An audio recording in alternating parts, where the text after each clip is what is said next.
Iya, enggak. Publikasikan. Enggak, ini Kan koran aja, di media cetak aja. Nah, jadi itu saya dapat pada tahun 2002. Karena tahun 2000 saya berangkat ke Yerusalem untuk menyelesaikan studi saya di program S2 jurusan ilmu penginjilan. Jadi satu-satunya pendeta dari Indonesia, 16.777 pendeta aliran Rohul Kudus yang dikirim ke Yerusalem hanya saya. Jadi setibanya di Yerusalem, ini kebetulan sekali di apartemen saya itu tinggal kami 4 orang. 4 orang ini mewakili 4 benua. Saya mewakili benua Asia dari Indonesia.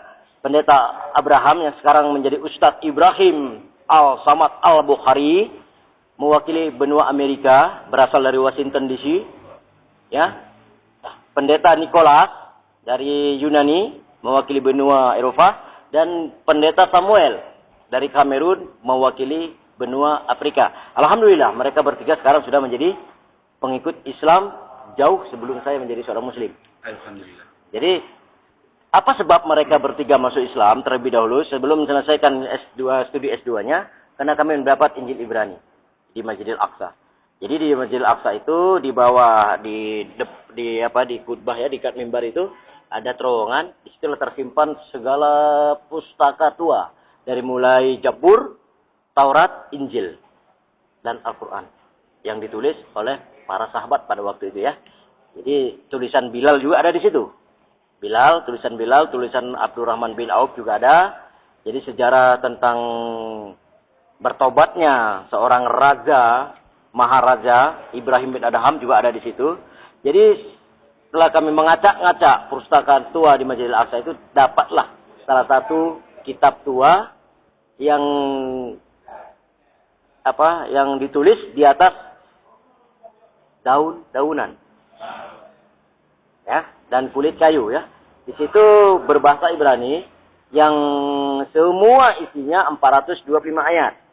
Salah satu ayat itulah yang membuat ketiga pendeta tadi berbalik 180 derajat. Apa isinya?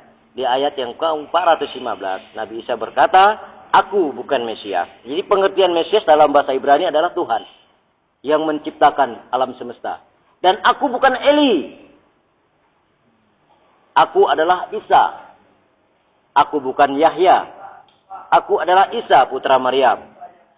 1500 tahun setelah terangkatnya aku ke atas langit, maka akan lahirlah seorang anak yang bernama Ahmed.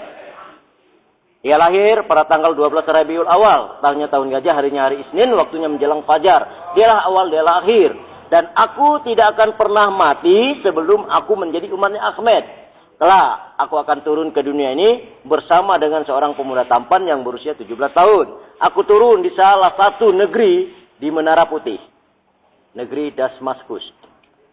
Pemuda tersebut turun di tempat umatnya Ahmed berkumpul di seluruh pelosok penjuru negeri. Dan kamilah yang akan memimpin umat ini selama 7 tahun. Dan akan menyelamatkan umatnya Ahmed dari kehancuran. Nah, itu. Jadi itulah isi daripada Injil Ibrani. Jadi dari situlah ketiga sahabat saya itu berubah pikiran. Dia berkata, kami cari di dalam Barnabas, kami cari di dalam Bible, kami cari dalam Alkitab Keluaran tahun 01 yang ditulis oleh Rasul Paulus. Siapa Rasul Paulus itu? Itulah cikal bakal Paus, pimpinan Katolik pertama. Ya, sementara Rasul Paulus ini adalah seorang sahabat Nabi Isa, salah satu sahabat Nabi Isa yang ke-10. Jadi dialah yang menipu seluruh umat Kristen dunia hingga pada hari ini. Kenapa? Karena tipuan dia itu, karena ambisi dia ingin menguasai dunia lah, maka dia palsukan Injil, ayat-ayat yang diturunkan Allah kepada Isa alaihissalam. Nah itu. Jadi setelah mereka bertiga pulang dan mereka resmi masuk Islam di Masjid Madinah, tinggal saya. Jadi saya menyelesaikan bidang studi saya di program S2 pada tanggal 1 Februari 2004. Selesailah saya menyandang predikat MMI ICM. Jadi itu MMI ICM itulah predikat pendeta internasional. Jadi MMI itu predikat pendeta internasional, ICM itu ahli sejarah dalam kitab. Itulah gelarnya itu kan. Nah, jadi setelah saya pulang ke Indonesia, pada waktu itu saya masih warga negara Timur Leste. Ya. Nah, saya warga negara Timur Leste. Hingga pada detik ini saya masih tetap warga negara Timur Leste ya. Berarti ini masih pakai paspor? Masih pakai visa. Visa ya? Visa. Ya. Jadi visa memang lain visa kita dengan visa negara luar berbeda ya. Ya. Karena visa Timor Leste dengan Indonesia ini masih ada permudahan. Nah, jadi pada tanggal 15 Maret 2004 itu saya pulang ke Indonesia pada tanggal 10 Maret 2004 saya ke Dili ya. Dili Timur karena waktu itu sudah lepas dari Indonesia. Dari Dili saya 1 hari langsung terbang ke Bali ke tempat orang tua, ke tempat ibu kandung saya, asal ibu kandung saya. Di situ saya tanggal 14 saya dipanggil untuk mengikuti musyawarah internasional Gereja Aliran Roh Kudus yang diadakan di Yogyakarta. Jadi pada waktu itu ditunjuklah saya sebagai ketua misionaris untuk Aceh. Untuk Indonesia wilayah barat khususnya Aceh. Jadi saya mengenal Aceh itu bukan karena tsunami itu belum ya. Konflik. Bukan karena konfliknya, bukan karena sumber daya manusianya dan sumber daya alamnya. Saya mengenal Aceh itu karena dari fanatiknya Islam di Aceh. Ya. Jadi nama Aceh itu sudah ada di tembok ratapan. Tembok ratapan itu ada di Bethlehem. Jadi di situ tembok ratapan, di situ juga Masjidil Aqsa ya. Tembok ratapan itu apa? Tembok ratapan itu tempat ibadahnya umat orang-orang Yahudi.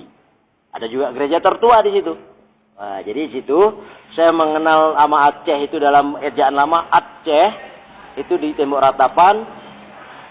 Bahkan di Manchester, di kota Manchester Inggris, nama Aceh itu sudah populer. Populer bukan karena kekayaannya, tapi populer dengan agamanya. Jadi program Uni Eropa Aceh harus hancur. Ini programnya. Target. Berbagai cara harus hancur Aceh. Salah satunya ini sangat dirahasiakan sekali. Ada beberapa orang ya petinggi-petinggi ya sebenarnya kaum ya tokoh-tokoh masyarakat Aceh itu ada dipanggil di salah satu tempat di salah satu negara di belahan bumi Eropa untuk diminta bantuan bagaimana bahwa tim kami bisa leluasa masuk ke Aceh. Jadi itu ada salah satu tokoh masyarakat Aceh memberikan rekomendasi kepada kami untuk menjelajahi Aceh. Jadi pada tahun 2004 tanggal 16 April saya dikirim ke Aceh beserta dengan 200 orang pendeta, 114 dokter dan perawat. Berarti itu disyahadatkan masuk Islam kapan, Ustaz? Jadi ini dulu kan gitu dulu kan. Ini perjalanan saya kan. Ini jadi perjalanan saya. Nah, jadi masuk ke Aceh kami bukan ke Kutaraja, tapi ke Kabupaten Pidi. Kenapa harus ke Kabupaten Pidi? Karena seorang putra Kabupaten Pidi lah yang menjadi pendeta, penunjuk jalan bagi kami. Ya. Karena dia seorang pendeta ya. Ya. Dia seorang pendeta berasal dari Padang Tizi. Ya. Bernama siapa? Nama aslinya kalau tidak salah saya Tengku Muhammad Zaini, tapi nama baptisnya Pendeta Yohanes Mahmud. Jadi situlah. Jadi bekerja saya sampai bulan 10 kami bekerja dengan sistem memberi bantuan sosialisasi kepada masyarakat yang pada waktu itu dalam keadaan konflik ya, di mana masyarakat cari makan pun agak ketakutan. Dan disitulah kami memberikan bantuan-bantuan secara gratis, secara cuma-cuma kepada masyarakat yang sementara pada waktu itu rakyat Aceh dalam keadaan ketakutan.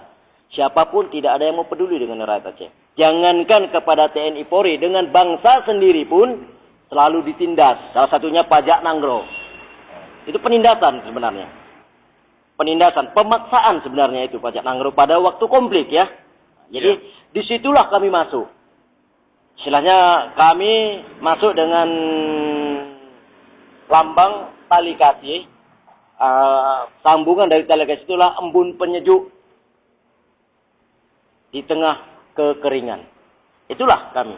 Jadi dengan belas kasih yang kami berikan kepada masyarakat Pidi pada waktu itu, ada 16 orang yang murtad. Jadi 10 perempuan, 6 laki-laki. Jadi setelah mereka murtad itu belum kami baptis. Cara baptisan air belum, baptisan roh sudah. Malam pas tanggal 25 Desember kami mengadakan perayaan Natal di salah satu tempat di Banda Aceh. Malamnya kami mengadakan pesta di salah satu makam orang yang sangat dikeramatkan di Aceh, itu Syah Kuala. Yang beserta dengan anggota-anggota Brimob ya. Betul. Pada waktu itu kami bakar babi, 2 ekor babi dengan kayu bakarnya 40 Al-Quran.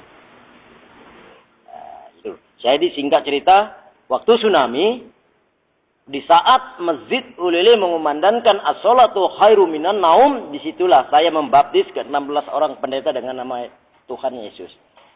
Jadi waktu gempa itu datang, kami tetap berdoa, tidak ada yang kocar-kacir. Begitu juga tsunami itu datang. Jadi alhamdulillah Allah menyelamatkan saya di atas Masjid Ulili. Jadi ke 16 orang itu beserta rekan-rekan saya habis. Jasadnya nggak ketemu, nggak pada detik ini. Jadi proses perjalanan saya di Islam bukan dari situ saya masuk Islamnya, enggak. Nah, bukan dari situ. Dan bukan karena membaca Injil Ibrani, bukan. Bukan. Nah, jadi pada tahun ini singkat ya, pada tahun 2006 kebetulan pada waktu itu ada perayaan Natal Ukum ini, perayaan Natal Akbar yang diadakan oleh aliran Gereja Roh Kudus di Medan. Jadi pada waktu itu saya sebagai pembawa lagu puji-pujian, keluarga besar saya yaitu ayah saya sebagai pembawa khutbah firman Tuhan, adik-adik perempuan saya sebagai pemain musiknya. Jadi pada waktu 2006 itu, ya, malamnya, malam siangnya tanggal 25, malamnya kami merayakan Natal Ukum ini itu, disitulah ada satu kejadian yang sangat membuat malu orang tua di forum gereja ya.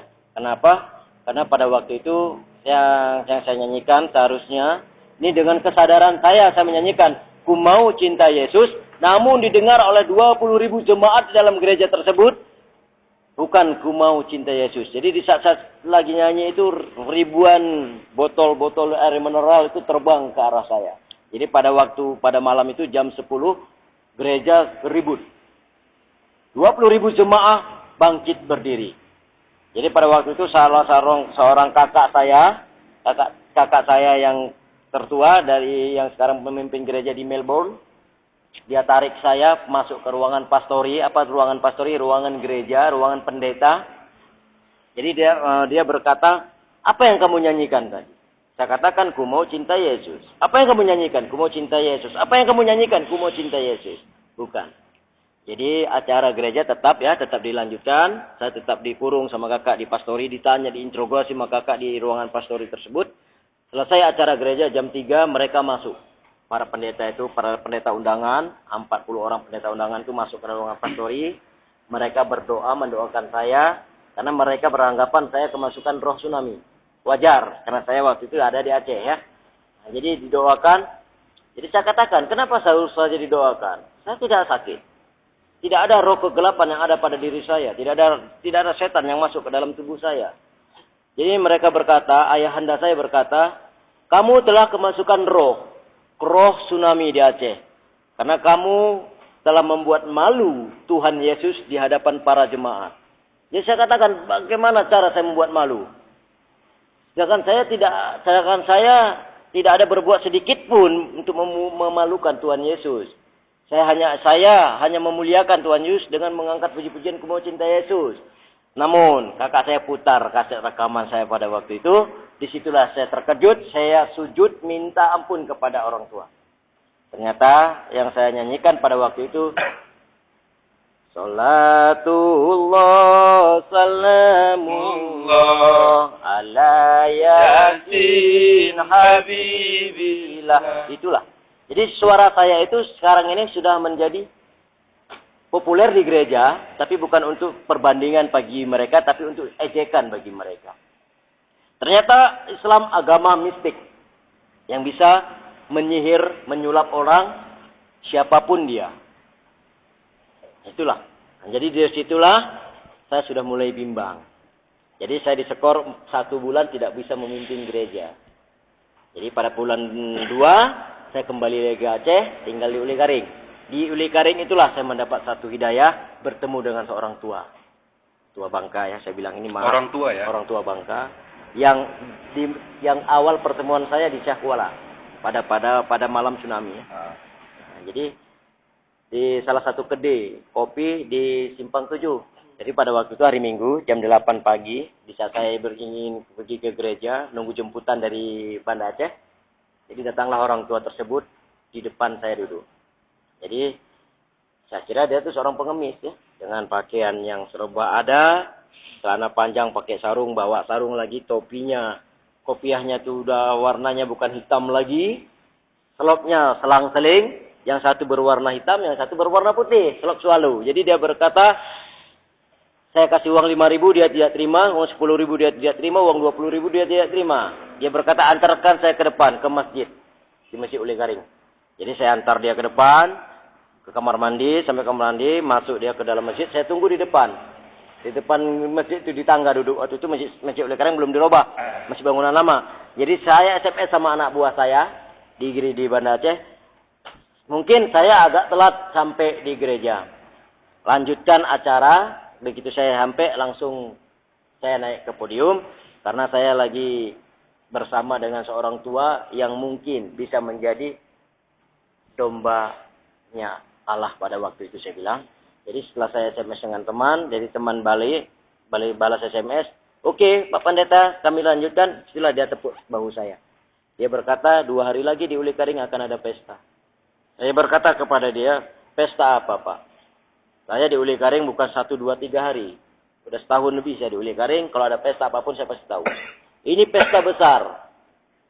Jadi dia pegang tangan saya, ikuti kata-kata saya. Jadi pada waktu itu saya seperti kerbau kena cucuk hidung ya. Dia bacakan asyhadu alla ilaha illallah al-malikul haqqul mubin Muhammadar Rasulullah shadiqul wadul alamin sebanyak 7 kali saya ikut.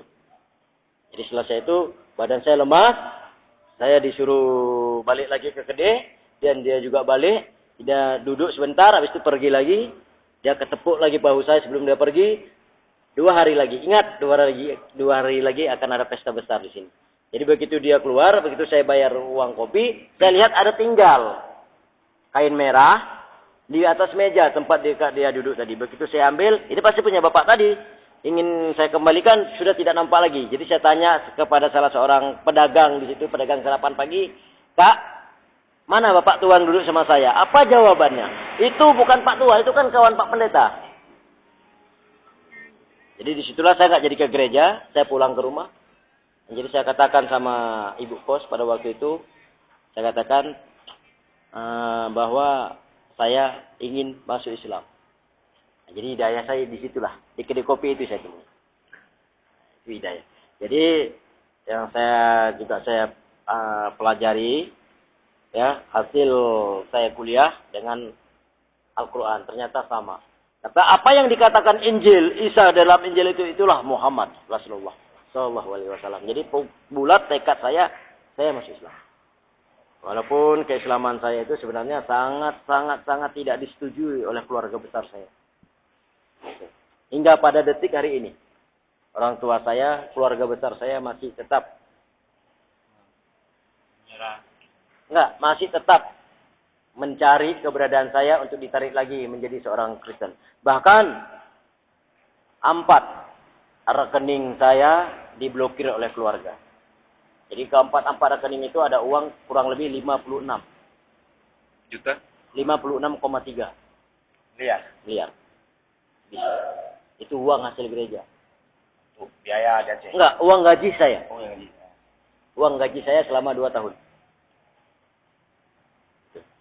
Tapi acara besar yang dibilang kakek tadi apa itu? Ada pesta besar? Itulah saya Islam. Oh, ya. Itulah keislaman saya di desa Imasin Uligari di Menasah. Seorang pendeta masuk Islam itu kan acara besar, pesta besar. Ya. Pesta besar bagi umat Islam. Berarti saudara masuk Islam sesudah tsunami? 3 tahun setelah tsunami. 2006. 2007. Oh, sesudah tsunami. 12 Juni 2007. Tapi resminya 1 Agustus 2007. Yang tahu waktu itu siapa aja yang tahu Ustaz dia memeluk Islam. Tokoh-tokoh masyarakat di desa di Kecamatan Uligari. Rekan-rekan belum. Oh belum. Jadi rekan-rekan belum. Jadi sampai detik ini memang rekan-rekan saya tidak ada tahu. Jadi waktu ada pemberitaan di koran pada tanggal 2 Agustus ya. Pada waktu itu kami dibina di asrama haji, pembinaan mualaf setelah tsunami.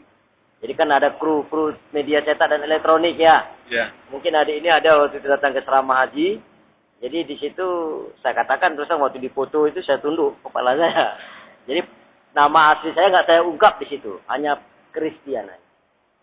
Yang jelas nama asli saya Pendeta Gusti Kristian Andreas Natalis Munte STH MMI ICM. Nama Islam sekarang. Gusti Ilham Rahmadani. Kenapa Gusti nggak hilang? Karena Gusti itu nama Bali. Kenapa Munte-nya nggak hilang? Munte itu nama Karo. Jadi bapak saya Bali, bapak saya Karo, saya lahir di Timur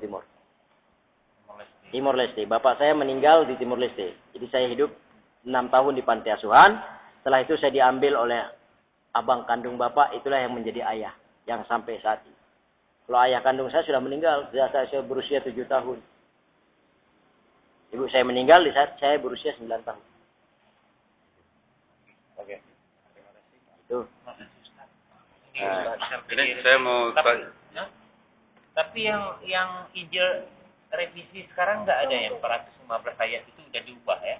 Jadi Injil itu dihilangkan pada tahun 350 sebelum Masehi.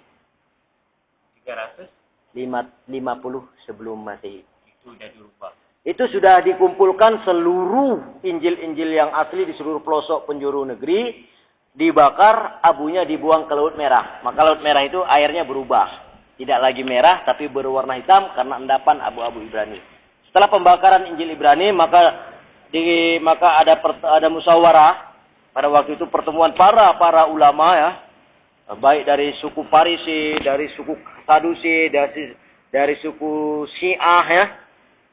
Itu dibentuklah, keluarlah satu perjanjian Barnabas yang disebut dengan populernya Injil Barnabas. Itu bukan Injil. Injil tetap satu, berbahasa Ibrani. Jadi Injil Barnabas ada memakai 3 bahasa, bahasa Rom, bahasa Inggris, bahasa Yunani. Karena Injil Barnabas itu hampir sama isinya dengan Injil, maka dikumpulkan, dibakar lagi. 7 tahun kemudian dibuatlah suatu pertemuan, yaitu pertemuan Bible, maka keluarlah dekret Bible, perjanjian Bible. Itu bukan yang dipopulerkan menjadi Injil Bible. Injil tidak ada Bible, tidak ada Injil Barnabas, yang ada hanya Injil. Jadi karena Bible itu sama dengan Barnabas, dibuanglah itu, maka ditulislah oleh Rasul Paulus. Di saat Rasul Paulus menulis surat kepada jemaat di Filipi dan Tesalonika bahwa Barnabas dan Bible tidak bisa dipergunakan lagi, maka yang saya tulis inilah yang menjadi pedoman bagi jemaatku di seluruh pelosok dunia, itulah Alkitab. Jadi seterusnya, setelah saya kaji dalam bahasa Ibrani, ternyata Kristen itu bukan suatu agama. Al-Quran tidak ada berkata Kristen. Yang ada Nasrani dan Yahudi. Kristen itu apa? Kristen itu terdiri dari 2 suku kata dalam bahasa Ibrani. Ibran ya. Christ dan Tain. Christ adalah organisasi, Tain adalah manusia yang ingkar akan firman Allah. Itulah Kristen.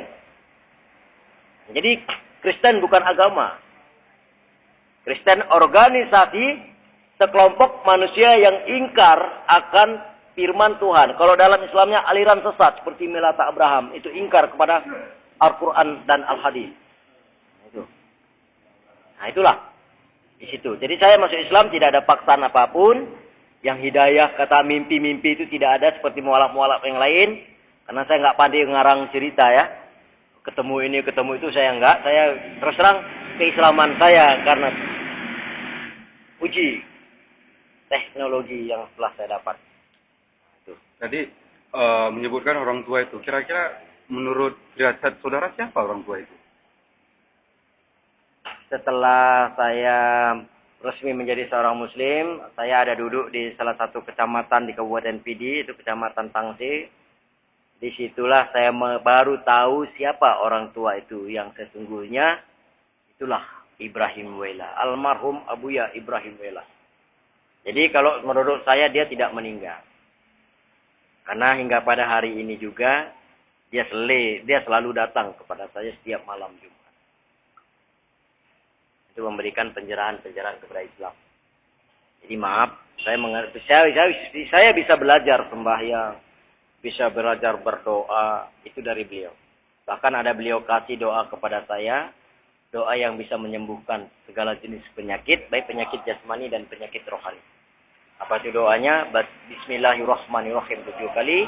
A'udzu bi'izzatillahi wa qudratihi min syarri ma'azidu wa uhaziru Allahumma rabb anas azid al-ba'as isyifi wa anta asyafila sifa-sifauka syifan la yuhadir sagaman.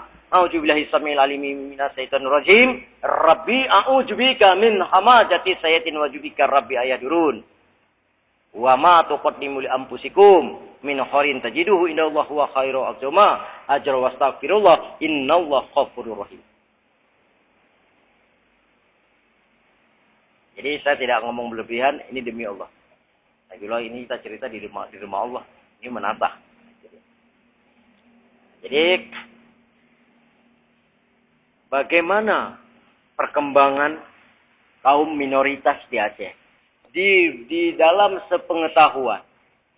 Dari mulai 2004, 2005, 2006, 2007, 2008, 2009, 2010, 2011, 2012. Pertumbuhan umat minoritas di Aceh bagaikan jamur di pagi hari. Bagaikan tumbuhnya jamur di pagi hari. Bukan semakin berkurang, namun semakin meningkat.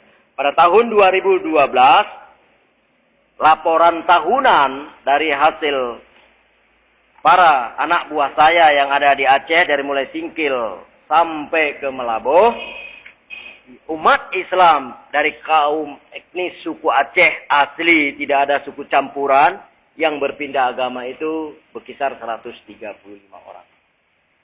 Bahkan 3 minggu yang lalu di Pantai Lampu jam 7 di salah satu pantai di pesisir ya, ujung pulau Sumatera itu ada pembaptisan 3 orang mahasiswa yang berasal dari barat, selatan, dan Aceh Lausa, yaitu Kota Sari. 2013 itu. Jadi program-programnya, waduh, sangat tertutup rapat, rapi sekali permainan mereka. NGO, LSM itu adalah bagian daripada mereka. Untuk program hasil rapat kami di Medan kemarin untuk 2013 sampai 2018, pihak minoritas, yaitu misionaris, ini beda dengan Kristen yang lain. Kristen misionaris adalah Kristen aliran Roh Kudus. Sementara Kristen Katolik dan Protestan biasa itulah aliran Ortodok. Mereka tidak punya misi. Yang punya misi adalah aliran Roh Kudus. Itu kami. Banyak gereja aliran Roh Kudus itu banyak cabangnya. Jadi pada tahun 2013 salah satu program bagi orang-orang misionaris yang pertama sekali menghancurkan dayah tradisional. Jadi yang kedua bantuan kemanusiaan di sini. Ini andai kata pemerintah Provinsi Aceh, tokoh-tokoh masyarakat di Aceh, orang-orang kaya di Aceh lupa, alamatlah kapal, tenggelamlah bahtera keislaman Aceh di Aceh. maka akan hilanglah nama label Aceh sebagai Serambi Mekah pada tahun 2022 akan diganti menjadi Tanah Kemuliaan Tuhan. Naudzubillah min dzalik. Akan terbukti. Sekarang aja tengok. Jadi ini pesan saya, tolong. Ini boleh ditulis dalam Quran. Jangan salahkan misionaris mengobok-obok akidah di Aceh. Salahkanlah orang-orang Islam sendiri di Aceh. Kenapa? Banyak sekarang pejabat-pejabat ya, baik dari tingkat atas, tingkat 2, sampai tingkat kecamatan. Baru punya mobil 1, itu pun kredit. Sudah lupa kepada kiri kanan, lupa kepada anak yatim, lupa kepada fakir, lupa kepada kaum duafa. Ini kenyataan. Jadi kesempatan inilah yang dipergunakan oleh kaum minoritas untuk menarik simpati bagi mereka. Apalagi menjelang 2014 adalah pemilu. Ini hati-hati. Ada beberapa partai politik yang didanai langsung oleh CWS. Apa itu CWS? Christian World Service. Induknya misionaris tingkat dunia. Salah satu penggalang dana dari klub elit dunia. MU. Makanya rakyat Aceh sekarang anak-anak muda Aceh tengok. Fans MU, 2013 Fans MU, 2020 Fans gereja. Bangunan gereja di Aceh sudah mencapai 500 sekian lebih. Yang resmi, yang non resmi ya. Ada beberapa pendeta yang menyerupai para mubalik. Orang Aceh. Rahmat Effendi, Anwar Ismail, dan Muhammad Saleh bin Gade. Itu hati-hati. Ketiganya orang mana? Ketiga-tiganya orang wilayah seberang Selawah ke sana. Apa itu? Oh, seberang Selawah ke sana ya. Salah satu kabupaten 4 sehat 5 sempurna. Berarti PD ya? Jadi kabupaten PD saya label ya, sudah saya label dengan matra